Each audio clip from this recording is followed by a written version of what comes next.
이상입니다. 오늘 우리에게 주시는 하나님의 말씀 마태복음 18장 12절부터 14절까지의 말씀입니다. 마태복음 18장 12절부터 14절까지의 말씀, 석절의 말씀인데요. 우리 다 같이 한 목소리로 같이 한번 읽겠습니다. 시작. 너희 생각에는 어떠하냐? 만일 어떤 사람이 양 100마리가 있는데 그 중에 하나가 길을 잃었으면 그 99마리를 산에 두고 가서 길 잃은 양을 찾지 않겠느냐? 진실로 너희에게 이르노니 만일 찾으면 길을 잃지 아니한 99마리보다 이것을 더 기뻐하리라. 이와 같이 이 작은 자 중에 하나라도 잃는 것은 하늘에 계신 너희 아버지의 뜻이 아니니라. 아멘.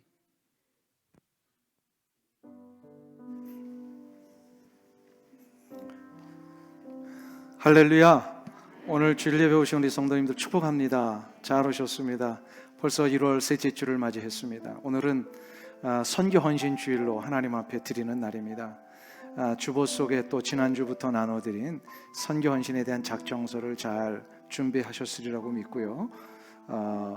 들어오시면서 넣으셔도 되고 드셨어도 되고요. 나가실 때 다시 헌금함에 넣으셔도 됩니다. 그래서 이 작정서를 여러분의 마음과 기도 속에 하나님 앞에 결단하시고 이 귀한 작정서를 이 헌금함에 넣어주시면 되겠습니다. 오늘은 그 설교 후에 특별히 작정하는 시간을 드리지 않습니다. 그렇기 때문에 이 작정서를 각자 준비하셔서 내시면 헌금함에 내시면 되겠습니다. 그리고 내일부터 21일 15분 연속 체인 기도를 우리가 실시합니다. 이미 사인업에 여러분들 이름을 적어주셔서 감사드리고요.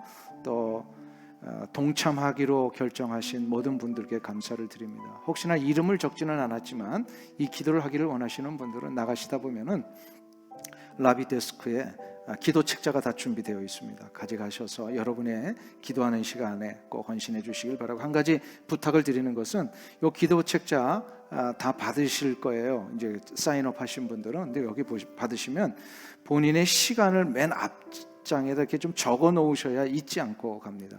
그래서 잊지 않으시고, 그다음에 미리 전화기로 알람도 좀 설정해 놓으시고, 이렇게 하면 또 가장 중요한 주의 사항이 있습니다.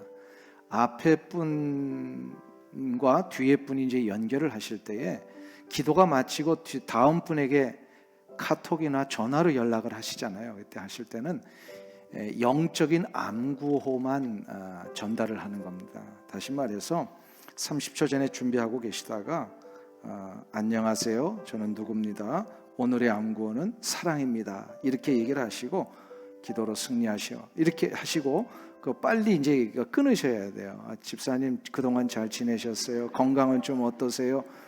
이런 거는 우리가 평소에 하고 요 기도 때는 그런 걸 하지 않습니다. 그러니까는 그 3페이지에 보시면 카톡이나 텍스트 메시지 전달하는 요령이 우리 중단, 하단 요 사이에 있습니다. 그래서 받으신 분은 예, 확인했습니다, 감사합니다, 이렇게 간단히 하고 텍스트로 하든지 카톡 아니면은 전화로 이렇게 하셔서 이 30초 안에 서로 전달이 다 끝나고, 그다음에 혹시나 에멀전시 상황이 생기셔서 이 기도의 자리를 지키지 못하시는 분들은 빨리 교역자들에게 알려주시면은 대신 하든지 아니면 다른 분을 세우든지 그렇게 해서 이 체인 기도가 끊어지지 않도록 이렇게 하려고 합니다. 그래서 이번 21일 2월 8일 수요일까지입니다. 아침 4시부터 밤 12시까지 이 기도가 계속해서 하나님 앞에 올려져서 우리 모두가 영적인 이 하나됨의 역사를 우리가 경험하고 또 기도 응답의 역사를 체험하시길 주 이름으로 축원합니다. 아멘이시죠? 예, 감사합니다. 우리 서로를 향해서 한번 축복의 인사, 기도로 승리하십시다. 우리 한번 축복하시면 서로를 향해서 한번 인사 나누시면 감사하겠습니다. 기도로 승리하십시다. 네, 오늘 방문하신 손님이 계셔서요. 이정영 권사님의 동생 되시는 이지원 성도님, 또 한명자 권사님 동생 되시는 오종혜 성도님 오셨습니다. 우리 두 분 오셨는데 한번 일어나시면 어디에 계시는지. 이쪽에 계시네. 감사합니다. 주님의 이름으로 환영합니다. 오종혜 성도님은 어디 계시죠? 거기 계시는군요. 예, 감사합니다. 주님 이름으로 환영합니다. 네, 오늘 선교 헌신주의를 맞이해서 어떤 말씀을 하나님 앞에서 준비하고 또 우리 성도님들과 나눌까 생각하다가 이런 생각을 좀 해봤습니다. 올 2023년도를 하나님 앞에 나아갈 때 우리 오렌지 카운티 한인교회가 하나님을 기쁘시게 해드리는 교회가 됐으면 좋겠다라고 하는 이 마음을 갖고 출발을 하게 하셨는데, 하나님이 기뻐하시는 것 중에 하나가 영혼을 소중히 여기는 것이다 라는 마음을 주셨어요. 그래서 오늘 제목을 한 영혼을 소중히 여기는 교회, 이것에 대한 말씀을 좀 나누려고 합니다. 제가 여러분에게 오늘 설교 전반부에는 좀 계속 질문을 할 테니까 대답을 좀 해주시면 좋겠어요. 1부와 달리 2부는 대답을 잘 하시는 분들이 많이 계세요. 그래서 제가 좀 기대하면서 이렇게 서로 질문하고 대답을 한다는 것은 자기 자신이 그 대답 속에 정리를 한다는 뜻이 있어요. 한번 해보세요. 선교가 무엇일까요? 선교를 많이 우리는 하고 있습니다. 그런데 이 선교를 한다는 게 과연 무엇인데 이 선교를 하고 있는가? 이 질문을 좀 우리가 해봐야 합니다. 선교란 무엇일까? 여러분들 스스로 한번 대답을 하실 수 있습니까? 딱 이걸 한마디로 요약을 해서 한 센텐스 안에 선교란 이런 것입니다 라고 대답을 할 수 있다면 참 그분에게는 이 선교가 명확하게 무엇인지 정리가 되신 분들입니다. 이 질문에 대해 그동안 수도 없는 선교학자들과 선교사들과 목회자들이 나름대로 선교가 무엇인가를 정의해왔고 또 계속해서 이것을 나누어 왔습니다. 그러나 오늘 저는 그러한 정의를 또다시 한번 반복하려는 것은 아닙니다. 제가 오늘 선교가 무엇인가 라는 질문을 한 것은 하나님께서 선교를 통해 우리에게 무엇을 원하시는지를 살펴보고 싶은 마음 때문입니다. 선교가 무엇인지를 제대로 우리가 알아야 하나님께서 이 선교를 통해 우리에게 무엇을 하기를 원하시는지를 깨닫습니다. 정확하게 이것 제대로 정리 안 되면 자기 하고 싶은 대로 하거든요. 그래서 하나님이 원하시는 일을 해야 된다는 거예요. 선교를 할 때도. 이것을 알기 위해서는 오늘 세 가지의 내용을 좀 질문을 하면서 하나씩 좀 살펴보려고 합니다. 첫 번째, 선교의 목적은 무엇인가입니다. 선교의 목적. 선교라는 단어가 성경에 나올까요? 안 나올까요? 한번 계속 질문한다 그랬습니다. 우리 제일 스마트한 분들이 계시는 우리 찬양대. 선교라는 단어가 성경에 나와요, 안 나와요? 나오면 제가 왜 질문을 했겠습니까? 그죠? 선교라는 이 단어 자체는 성경에 안 나와요. 근데 왜 그러면 성경에 없는 걸 우리가 하고 있습니까? 그런 게 아니라 선교라고 하는 이 단어는 성경에 없지만 선교를 뜻하는 하나님의 명령과 그 명령 앞에 순종하는 내용이 창세기 1장부터 요한계시록 22장까지 전체를 다 포함하고 있기 때문에 그렇습니다. 그러니까 성경의 전체의 내용이 이 선교에 대한 내용이에요. 그러면 그것이 무엇이기에 우리가 창세기 1장부터 요한계시록 22장까지의 내용이라고 할 수 있는가? 그것은 바로 잃어버린 하나님의 나라를 다시금 세우시는 겁니다. 하나님의 왕, 하나님의 나라를 세운다라고 하는 것은 잃어버린 하나님의 영혼들을 되찾아오는 것과 똑같은 말입니다. 하나님의 나라를 세우는 것은 하나님의 그 나라 안에 있는 잃어버린 영혼들을 다시금 되찾아오는 것. 이게 선교라는 거예요. 그러니까 이거는 창세기 1장부터 요한계시록 22장까지 이 내용이 다 들어있다라는 거죠. 오늘 본문 18장 12절부터 14절에서 하나님이 가장 소중하게 여기시고 가장 원하시는 것이 무엇인가를 예수님이 비유를 통하여 말씀을 하셨어요. 바로 잃어버린 영혼을 찾아오는 것이다. 잃어버린 영혼.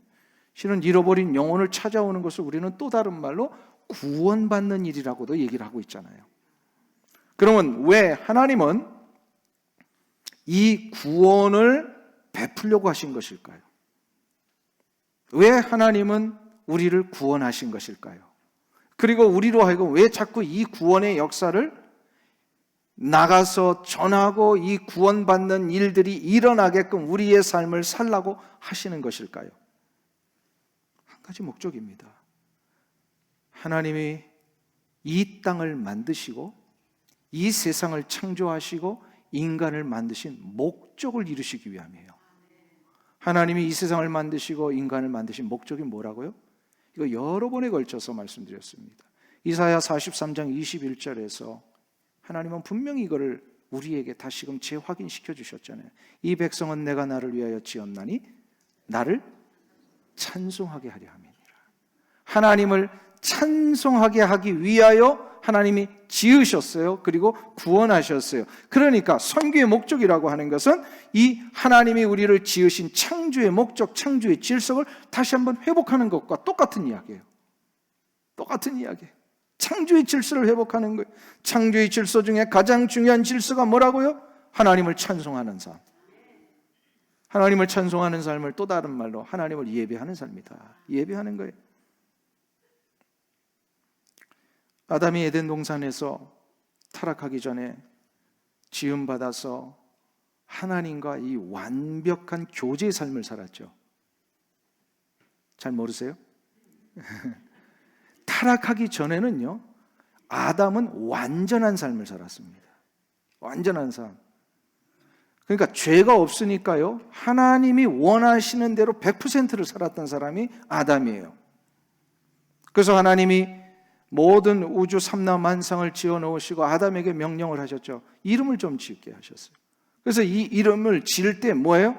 그가 하나님이 그 생물과 모든 물질들이 하나님이 원하시는 대로 지음받았다는 것을 가르쳐 주기 위하여 그 하나님의 창조의 모습대로 이름을 지어줬잖아요. 이름을 지어줬어요.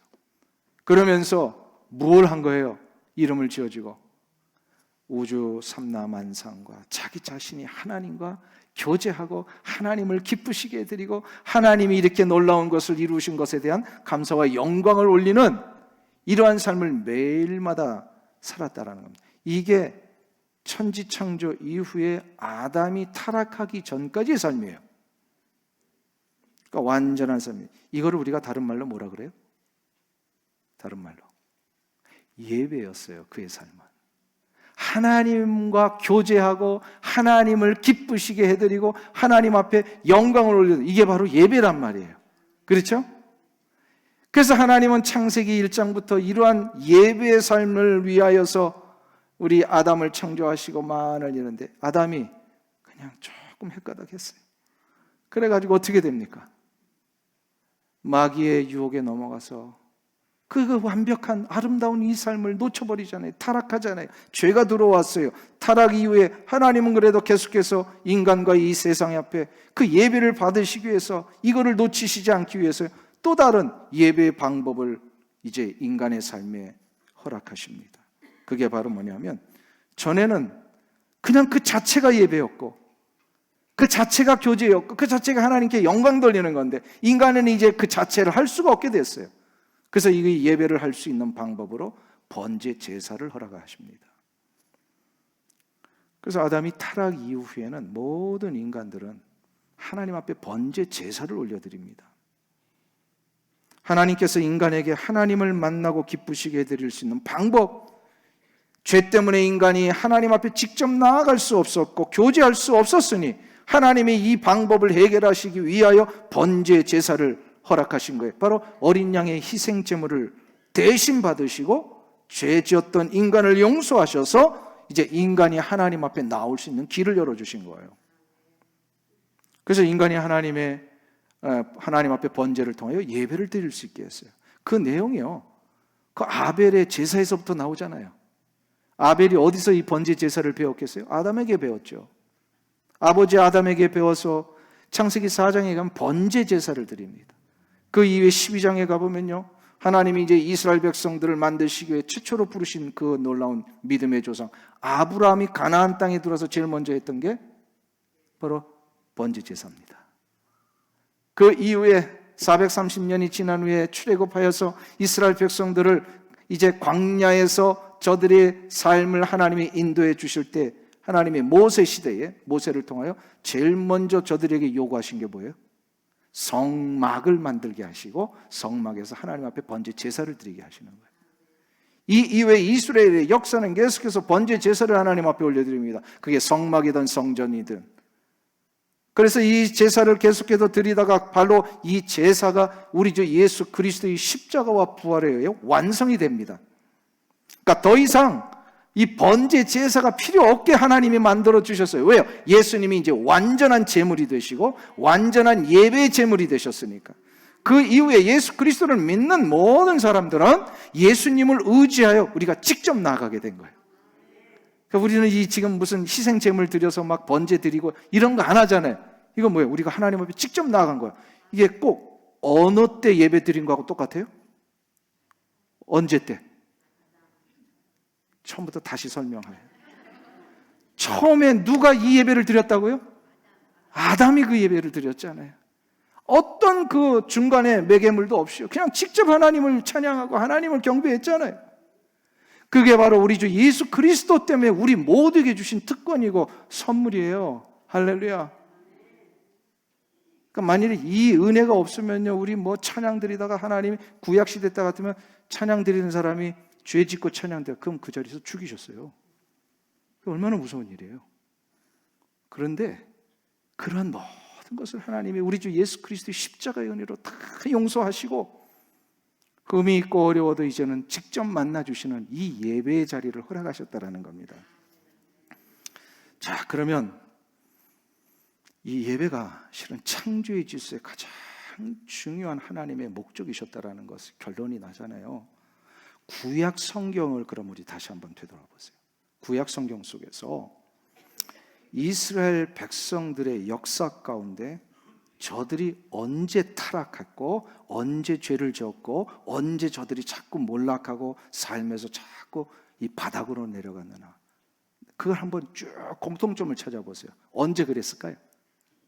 이 예배를 잃어버렸을 때, 예배를 소홀히 했을 때, 예배를 안 드릴 때 저들은 반드시 타락을 했어요. 구렁텅이에 빠졌어요. 하나님을 떠났어요. 이것은 무엇을 얘기하는 겁니까? 예배를, 우리 인간이 하나님 앞에 예배를 드리지 아니하면 반드시 타락한다는 거예요. 이거는 이 시대도 마찬가지, 21세기에 살고 있는 우리 시대도 마찬가지예요. 하나님을 예배하도록 우리가 지음받았는데 그 창조의 목적과 질서를 제대로 지키지 않으면 그것이 타락이라는 거예요. 예배를 제대로 드리지 않는 게 타락이에요. 그래서 이 예배를 제대로 드릴 수 있도록 이거를 자꾸 돌려놓는 삶, 이게 바로 선교이고 구원이에요. 영혼을 구원하여 저들로 하여금 자꾸 예배자가 되게 하는 거예요. 우리는 그래도 예배를 드리고 있지만 예배를 안 드리는 이 세상에 많은 사람들이 있잖아요. 그들을 어떻게 해요? 저들이 예수 그리스도 안에서 거듭나 저들도 하나님을 예배하는 자가 되게 만드는 것, 이게 바로 선교라는 겁니다.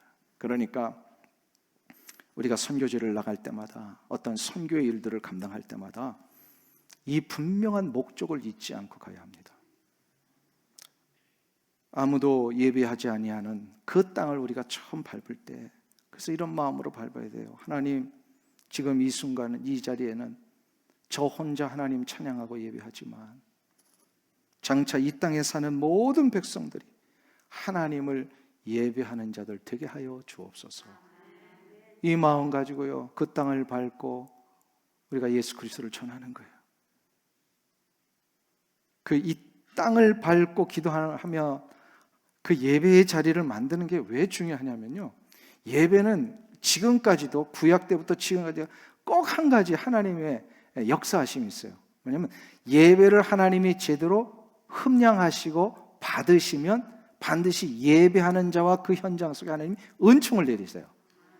은총을 내리신다는 거예요. 이 예배의 아주 축복이에요. 그렇기 때문에 내가 그 자리에서 예배를 제대로 드리면 나를 은총을 내리실 뿐만 아니라 내가 있는 환경을 하나님이 복되게 하세요. 그래서 제가 매번 강조하잖아요. 아침에 일어나서 이제 가정에서 예배를 드리고 하나님을 경배하는, 그럼 그 가정을 축복하신단 말이에요.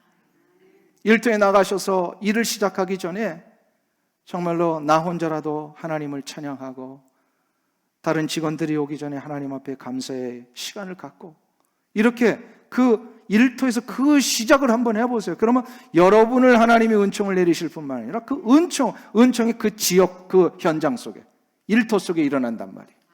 할렐루야. 그러니까 예배는 굉장히 하나님이 기다리시고 중요하게 여기시는 우리 창조의 질서예요. 창조의 질서가 제대로 회복되면 어떻게 돼? 생명의 역사가 일어납니다. 생명의 역사가 일어나면 길이 열려지고요, 힘들고 어려웠던 모든 문제들이 해결됩니다. 그러니까 예배를 제대로 드리면 육체가 회복이 돼요. 육체가 회복이 돼요. 그래서 우리가 선교의 현장을 갈 때마다 이 마음을 가지고 가셔야 돼요. 그래서 선교 현장 가서 바쁘게 어떤 봉사하고 활동하는 그거 하기 전에 예배자로 내가 먼저 서야 돼요. 예배자로 서면 하나님이 받으실 때 그 땅을 축복하시면요, 전도가 더 잘 돼요. 왜? 하나님이 그 마음의 문들을 자꾸 열어나가시니까. 그래서 그 땅을 고치시고 은총을 부어주시는 역사가 있게 될 줄로 믿습니다. 자, 다시 정리할까요? 선교의 목적은 뭐라고요?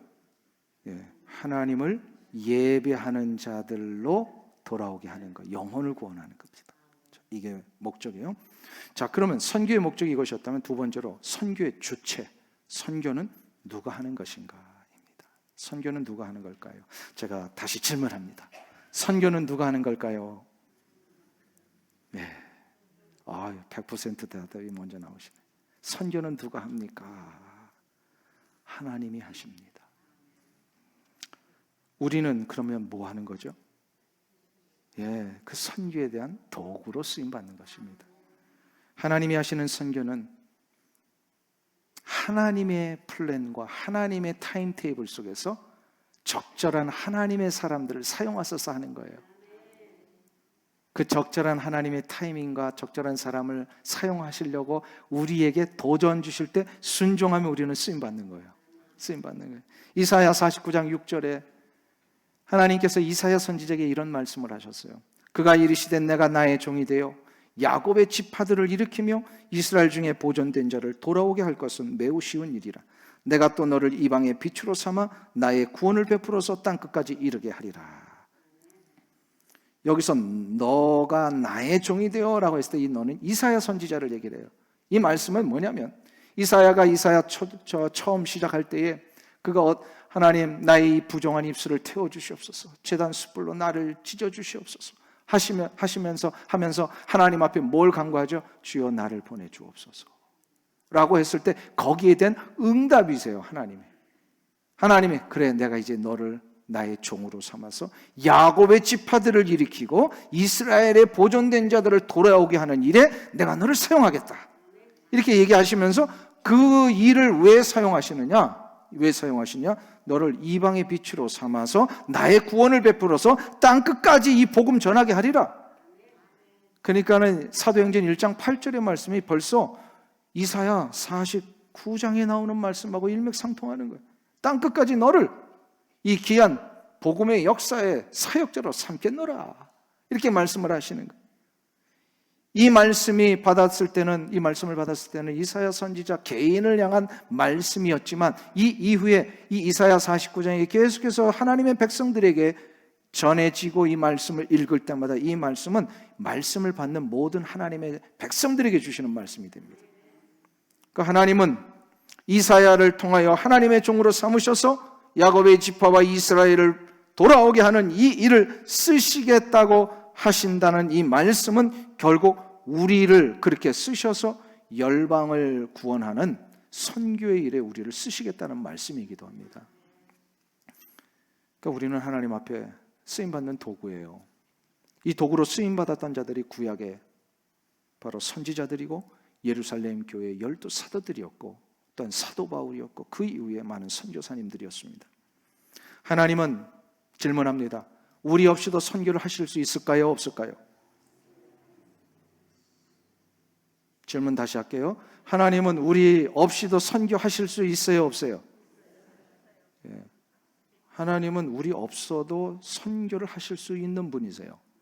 근데 왜 우리를 이렇게 굳이 부르셔서 도구로 쓰신다고요? 우리에게 특혜를 주신 거예요. 우리에게 특권을 주신 것이고 동참자가 되게 하셔서 이 놀라운 하나님의 구원의 역사에 공로자가 되게 하시려고 우리를 이렇게 쓰시는 거예요. 그래서 선교는요, 억지로 하는 부담이 아니라 특권이에요. 축복이에요. 가만히 이제 하나님 나라에 가서 우리가 받을 상급을 생각해 보세요. 하나님 우리를 부르시지 않았다면 이 선교를 통한 이 열매의 면류관을 우리가 받을 수 있을까요? 근데 하나님 이거를 주시려고 우리를 부르셨다란 말이에요. 부르셨어요. 세계 선교 역사 중에 우리 이조 마렵과 한국 백성들만이 갖고 있는 아주 독특한 선교의 특징 두 가지가 있습니다. 이건 전 세계 어느 나라에서도 찾아볼 수 없는 모든 선교학자들이 인정하는 놀라운 특징이에요. 그게 바로 뭐냐면, 첫 번째는 외부의 선교사가 조선 땅에 들어오기 전에 이미 한글로 되어 있는 성경이 번역되어 있었다라는 거예요. 한국 사람들에 의해서. 그리고 두 번째로는 외국에 있는 선교사님들이 들어오기 전에 한국 백성들에 의해 스스로 교회를 세우고 교회가 먼저 있었다라는 사실입니다. 우리는 공식적으로 선교사님이 복음을 전한 것을 1884년 언더우드와 아펜젤러 선교사에 의하여 평양에 이렇게 복음이 전해진 걸로 이제 알게 되어 있습니다. 더 전에는 이제 토마스 선교사에 이제 한문 성경이 전해진 거죠. 자, 그런데 그런 일들이 이전에 외국의 선교사들이 들어오기도 전에 한글 성경이 먼저 번역이 되었다. 이건 놀라운 일입니다. 지금도 중국의 그 심량이라고 하는 도시를 가보면 스코틀랜드 장로교에서 파송받았던 존 러스라고 하는 선교사님이 그것을 선교했던 기념관이 있어요. 근데 이 기념관에 중국 제가 선교할 때 저도 가봤는데요, 예배당 그 앞편에 조그만 그냥 건물이에요. 거기에 그때 당시에 이 존 러스 선교사님이 했던 모든 기록물들이 있는데 놀라운 것은 거기에 한글 번역 성경이 있어요. 왜 그런가 했더니 그곳에서 존 러스 선교사님이 조선 땅에서 중국으로 왔다 갔다 하면서 이렇게 날품을 하고 장사를 했던 아주 똑똑한 세 사람을 만납니다. 그게 바로 이응찬, 백흥준, 경조라고 하는 이 세 사람인데요. 이 세 사람을 가만히 두고 이 존 러스 선교사님이요, 저들 전도를 해가지고요 구원받게 했어요. 신실한 하나님의 사람이 된 이후에 한글로 성경 번역하는 일을 맡깁니다. 그래서 존 러스 선교사님이 제정을 대고 이 세 사람이 거기에 모여가지고 한글로 성경을 번역해서 1884년 그 언더우드와 아펜젤러 선교사님이 들어오기 4년 전 1880년도에 이 세 사람에 의하여 요한복음과 누가복음, 쪽복음이 완성이 됩니다. 이 복음서를 당시에 또 다른 이 보찜 장소인 서상륜이라고 하는 사람이 예수를 믿고 거기서 구원받고 이제 돌아갈 때에 당시에 흥선 대원군의 쇄국 정책에 의해서 외국에서 들어오는 모든 책들은 다 금서였고 그거 하면 다 죽었어요. 그런데 이때에 서상륜이 자기의 보찜에 마가복음과 누가복음과 요한복음, 쪽복음을 몰래 가지고 들어옵니다. 그래가지고 그것을 황해도 소래라고 하는 곳에다가 풀면서 이 사람이 전도를 시작을 한 거예요. 그래서 그 예수 믿는 사람들이 선교사님이 들어오기도 전에, 그게 바로 1883년 1년 전의 일이에요. 그래가지고 사람들에 의하여서 그 소래에 한국 사람들에 의하여 세워진 최초의 교회 소래교회가 이루어지게 됩니다. 이 소래교회의 그 사진을 그대로 보면서 한국 경기도 양지라는 곳이 용인 바로 옆에 거기 총신대학교 신학대학원 캠퍼스 안에 이 교회를 다시금 복원해놨어요. 그대로. 그 총신대학교 신학생들이 들어가면요, 그 조그마한 예배당이지만 기도실에서 무릎 꿇고 말하는데요, 거기서 기도하고 그 초대교회 역사들을 되새기는 그런 일들을 많이 지금도 하고 있어요. 한번 생각을 해보세요. 선교사님들이 들어오기도 전에 한국 백성들의 손에 의해서 성경이 한글로 번역이 되었고, 그리고 한국 사람들에 의하여서 한국 최초의 교회가 1884년도에 세워졌다는 거. 이거 인간이 플랜 짜고 할 수 있는 일이었을까요? 인간이 이거를 다 이렇게 디자인해 놓고 이렇게 한다고 이게 될 수 있었을까요? 아니에요. 절대 그렇지 않아요.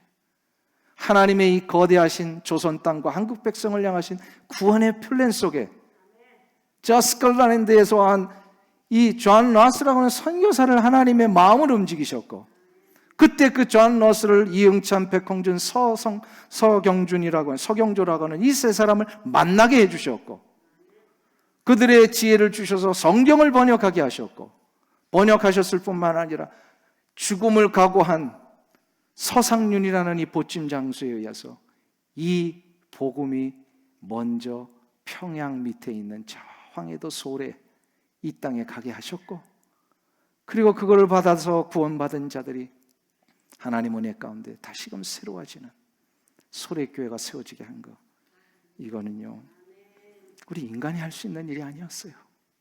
한국 교회가 정말로 하나님의 은총과 인도하심 속에 복음이 시작이 된 겁니다. 그 은혜 혜택이 우리 가운데 지금까지 오는 거예요. 사랑하는 성도님 여러분, 그래서 그때 쓰였던 사람들 한번 보세요. 얼마나 놀라운 특권입니까?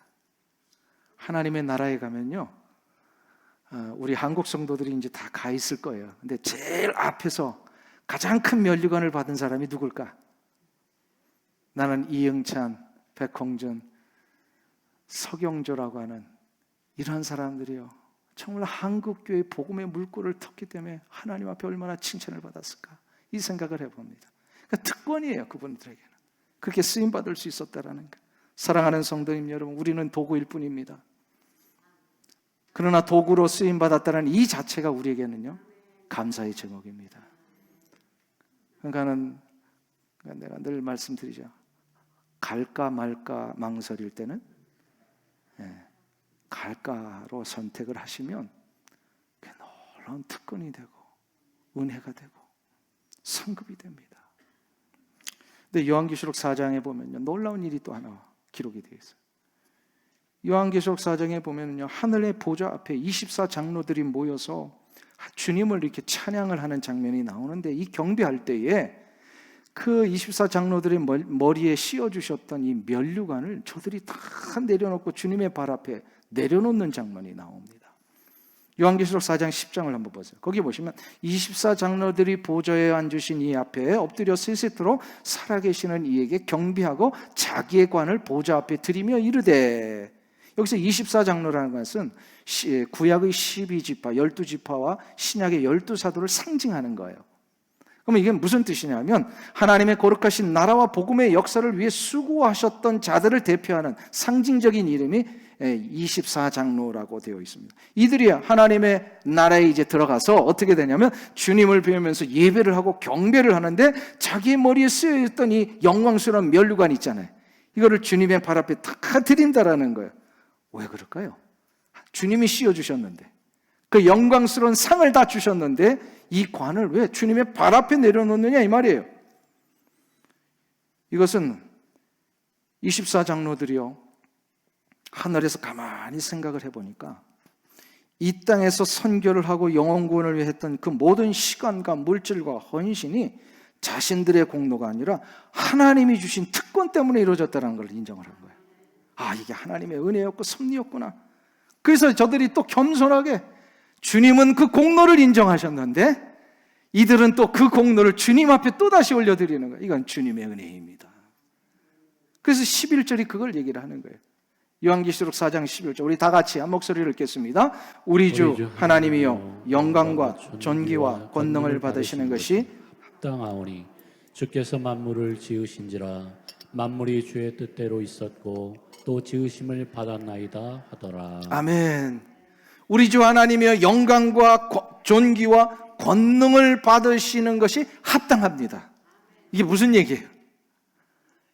이 모든 공로와 이 모든 영광은 하나님이 받으셔야 되는 겁니다. 이렇게 고백을 한다는 거예요. 사랑하는 성도님 여러분, 내가 도구로 쓰임받았고 내가 받은 이 모든 일들은 특권이며 하나님이 주신 은혜라는 걸 인정하는 자는 우리도 하나님 앞에서 우리에게 주신 이 면류관을 하나님의 발 앞에 내려놓게 됩니다. 사랑하는 성도님 여러분, 선교는 하나님이 하십니다. 그저 우리가 순종할 뿐입니다. 근데 순종하고 도구로 쓰임받는데 상급을 주신다는 거예요. 얼마나 감사한 일이에요. 사도 바울이 노년의 모든 사역을 거의 마무리될 때쯤 사랑하는 믿음의 아들 목회자 디모데에게 감옥에 있으면서 이런 편지를 썼어요. 디모데 후서 2장 9절에서 복음으로 말미암아 내가 죄인과 같이 매이는 데까지 고난을 받았으나 하나님의 말씀은 매이지 아니하니라. 비록 자기는 복음 전하다가 감옥에 갇혔지만 바울은 분명히 확신하고 있었어요. 자신이 감옥에 갇힌 것 때문에 복음의 역사와 선교의 확장이 한 번도 중단되거나 막힌 적이 없다는 걸 확신했어요. 그렇기 때문에 사도 바울 자기 자신이 아니어도 하나님은 이 복음의 역사를 이루어 가실 걸 확신한 거예요. 그렇죠? 그러니까 사도 바울이 그 이후에 유럽 남부 지역을 복음화 시키니까 그 이후에 구원받은 성도들한테 유럽 복음화를 이루고요. 유럽 복음화를 이룬 다음에 어떻게 합니까? 저 대서양을 건너서 아메리카를 복음화시키고, 아메리카 복음화시키면 태평양 건너서 조선 땅까지 복음화시키고, 조선에 이제 100년도 채 되지 않은 1970년대부터 하나님의 한국교회를 일으키셔가지고요, 이 한국의 백성들이 어떻게 합니까? 전 세계로 복음을 전하는, 그래서 24,000명이 지금 나가 있다고 합니다. 단일 국가로서는요, 지금 거의 미국보다 앞서가고 있어요. 이게 하나님이 하시니까 이렇게 되는 거예요. 우리는 그래서 해야 될 일이 뭐예요? 그 하나님이 하시는 일 앞에 하나님이 기회를 주시면 나는 순종하겠습니다. 이 순종할 때 역사는 일어납니다. 사랑하는 성도님 여러분, 선교의 주체는 하나님이십니다. 자, 그럼 마지막 세 번째로 생각해 봐야 될 게 있어요. 선교를 할 때는 어떠한 마음으로 해야 될까요? 어떠한 마음으로 선교를 해야 될까요? 오늘 본문 마태복음 18장 14절에서 주님은 이렇게 말씀하십니다. 우리 다 같이 한 목소리로 14절 말씀을 봉독합니다. 이와 같이 이 작은 자 중에 하나라도 잃는 것은 하늘에 계신 너희 아버지의 뜻이 아니니라. 아멘. 이 말씀은 선교의 사명을 감당할 때 우리가 어떤 마음 가지고 가야 되는지를 가르쳐 주신 주님의 말씀이세요. 무슨 마음입니까? 한 영혼을 소중히 여기고 가라. 한 영혼이 중요하다는 거예요. 주여 전 세계를 나에게 주옵소서. 그럼 전 세계 주실까요? 안 주실까요? 어떤 선교사님이 중동 선교 하셨던 분인데 선교대회에 오셔서 그 진정한 고백을 하시더라고요. 제가 맨 처음에 선교사로 부름받을 때 이런 마음이 있었대요. 하나님, 저 14억 중국인을 위해 저를 사용해 주세요. 하나님이 그 기도를 안 들어주시더래요. 길이 안 열리는 거예요. 다시 그래서 겸손하게 하나님 1억 3천만의 일본을 저에게 주세요.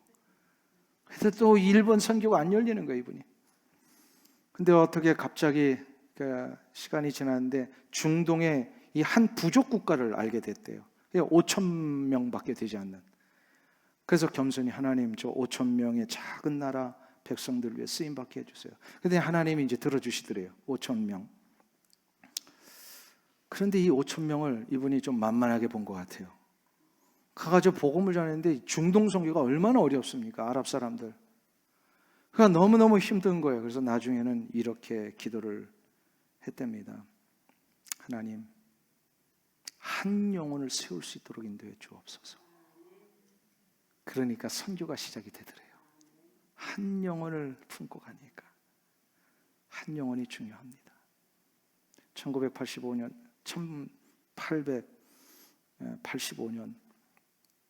보스턴의 한 작은 마을에 주일학교를 섬기는 여자 선생님이 계셨어요.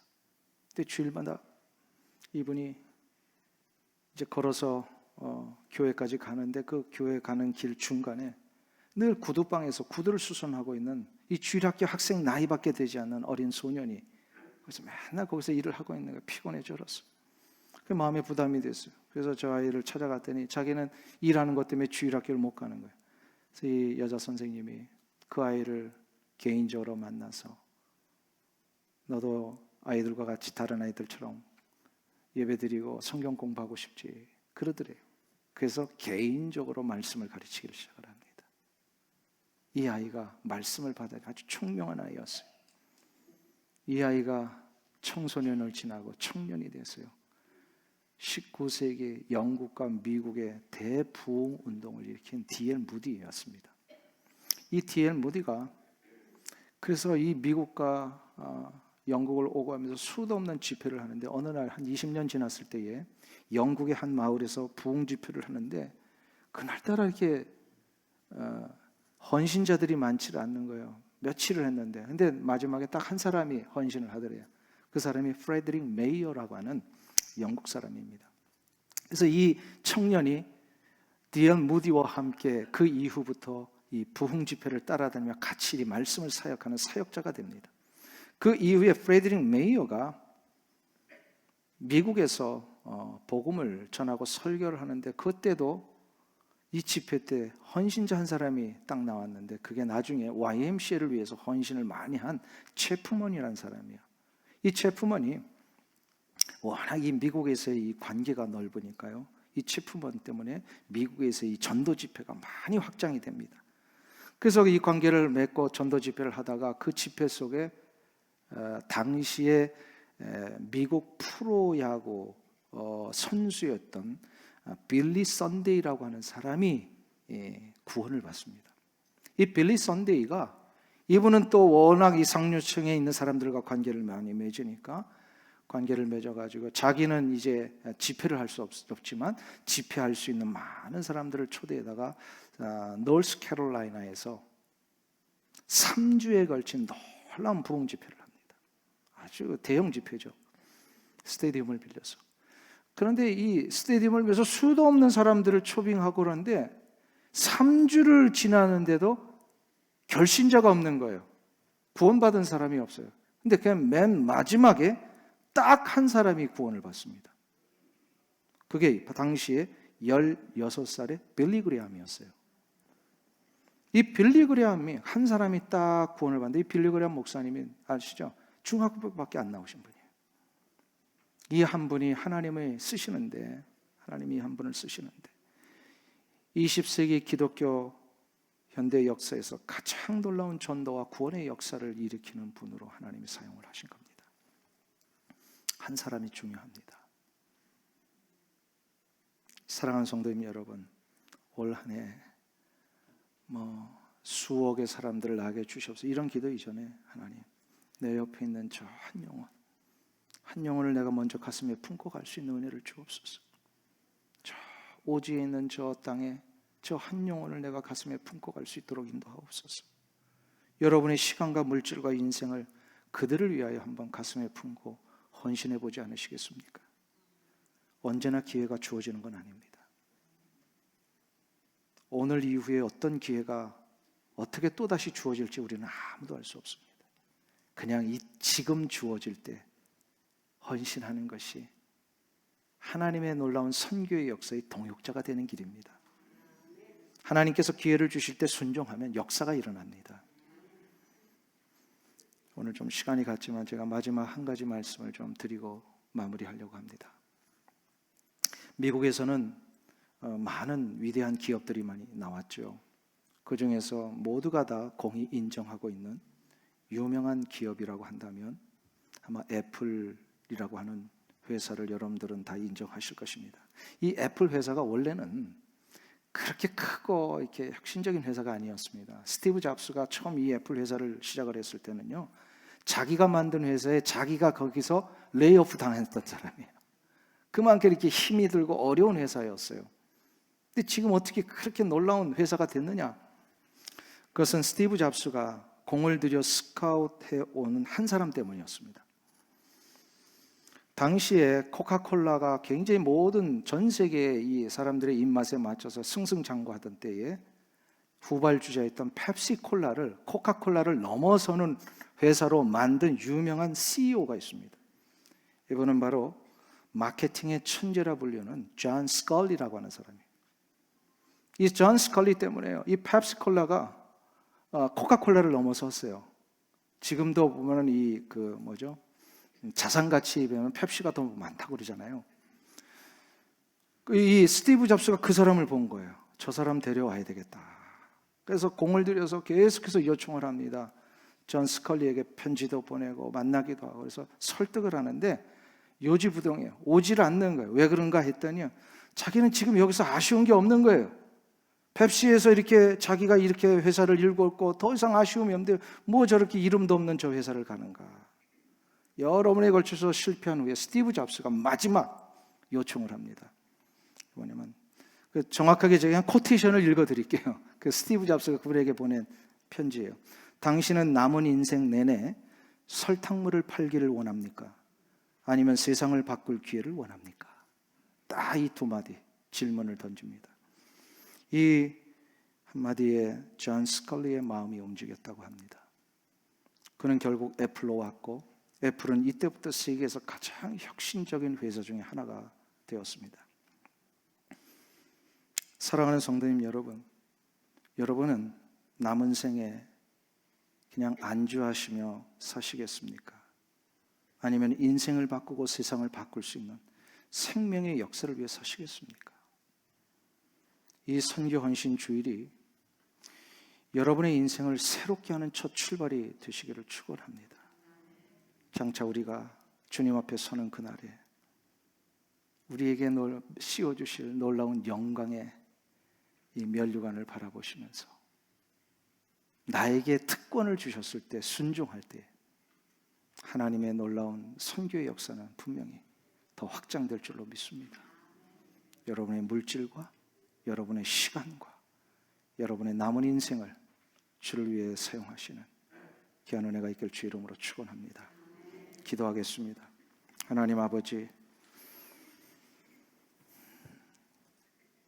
우리를 구원하신 목적이 하나님을 예배하기 위함이심을 우리는 이제 분명히 알고 있습니다. 우리뿐만 아니라 내 주변에 있는 자들, 열방 가운데 있는 자들 다 저들도 하나님을 예배하는 자들 되게 하여 주옵소서. 그를 위하여 나를 기회 주시고 나에게 이 귀한 특권과 동참할 수 있는 시간과 물질의 요청을 하실 때 순종함으로 날마다 우리의 삶이 이전의 삶보다 놀라운 삶이 되게 하여 주시옵시고 인생을 바꾸고 세상을 바꿀 생명의 역사를 위해 우리의 남은 생애가 쓰임받을 수 있도록 인도하여 주시옵소서. 예수님의 이름으로 기도하옵나이다. 아멘.